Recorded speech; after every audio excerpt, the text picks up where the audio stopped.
दोस्तों, इस यूनिवर्स की सबसे बड़ी मिस्ट्री ये है कि पृथ्वी के अलावा इस ब्रह्मांड में किसी और ग्रह पर जीवन है कि नहीं। ये एक ऐसा सवाल है जिसने वैज्ञानिकों को इस बात पर सोचने के लिए मजबूर कर दिया और वहीं से हम इंसानों ने इस असीम ब्रह्मांड में लाइफ की खोज शुरू कर दी।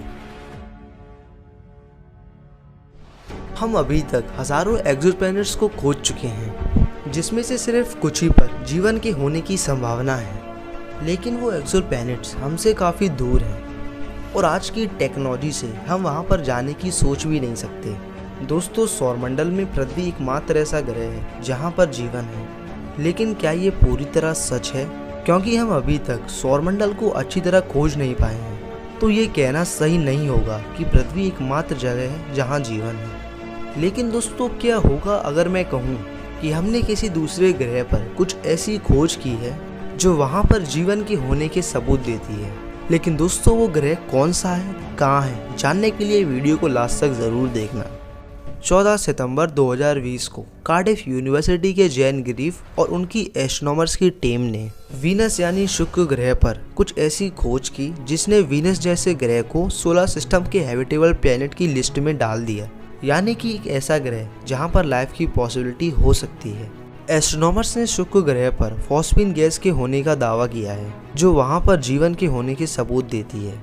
दोस्तों, मैं आपको बता दूं कि शुक्र ग्रह का सरफेस टेम्परेचर 480 डिग्री सेल्सियस है और यहां का एटमॉस्फेयर 80% सल्फ्यूरिक एसिड और कार्बन डाइऑक्साइड से बना है। यहां का एटमॉस्फेयर इतना डेंस है कि आप बाहर से इसके सरफेस को डिटेक्ट नहीं कर पाओगे।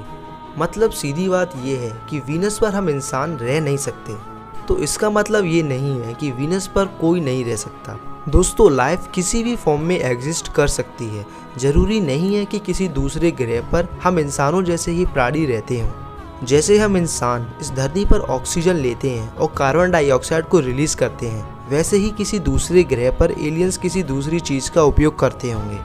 ठीक वैसे ही वीनस पर भी लाइफ होने के सबूत हो सकते हैं, क्योंकि वैज्ञानिकों ने वीनस ग्रह पर फॉस्फीन नामक जैसे गैस को खोजा है, जिसका एकमात्र सोर्स माइक्रो ऑर्गेनिज्म होते हैं जो फॉस्फीन गैस को रिलीज करते हैं। और इसके अलावा इस गैस को किसी दूसरे तरीके से नहीं बनाया जा सकता। दोस्तों, पृथ्वी पर इस गैस के एकमात्र सोर्स माइक्रो ऑर्गेनिज्म होते हैं जो इस गैस को रिलीज करते हैं, ठीक वैसे ही जैसे हम इंसान ऑक्सीजन लेकर कार्बन डाइऑक्साइड को रिलीज करते हैं।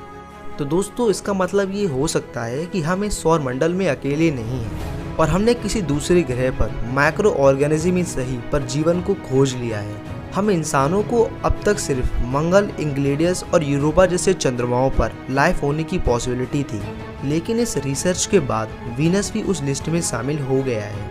दोस्तों, वीनस ने दुनिया भर के प्लैनेटरी साइंटिस्ट को अपनी तरफ आकर्षित कर लिया है और ऐसा पॉसिबल है कि भविष्य में हमें वीनस पर कुछ स्पेस मिशन भी देखने को मिल सकते हैं। लेकिन दोस्तों, क्या आपको पता है कि इस फॉस्फीन गैस को एस्ट्रोनॉमर्स ने खोजा कैसे?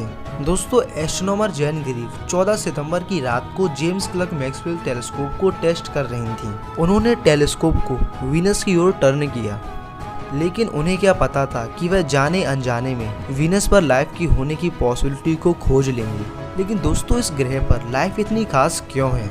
दोस्तों, इस ग्रह को बाइबल में नर्क का दर्जा दिया जाता है, और दिया भी क्यों ना जाए। यह ग्रह पूरे सोलर सिस्टम का सबसे गर्म प्लेनेट माना जाता है। यहाँ पर हम इंसान सिर्फ 1 से 2 सेकंड ही टिक पाएंगे।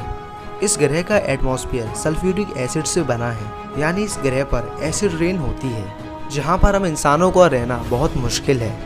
और ऐसे में यहाँ पर लाइफ की होने की पॉसिबिलिटी मिले, ये बहुत बड़ी बात है। तो अभी हम दावे के साथ नहीं कह सकते कि वीनस पर लाइफ एग्जिस्ट करती है, लेकिन हमें आगे आने वाली रिसर्च में पता चल ही जाएगा। तो दोस्तों, आज की वीडियो में बस इतना ही। अगर वीडियो पसंद आया हो तो वीडियो को लाइक ज़रूर करना, और चैनल पर नए हो तो हमारे चैनल को सब्सक्राइब करना मत भूलना, क्योंकि मैं समय समय पर ऐसी वीडियो लाता रहता हूँ।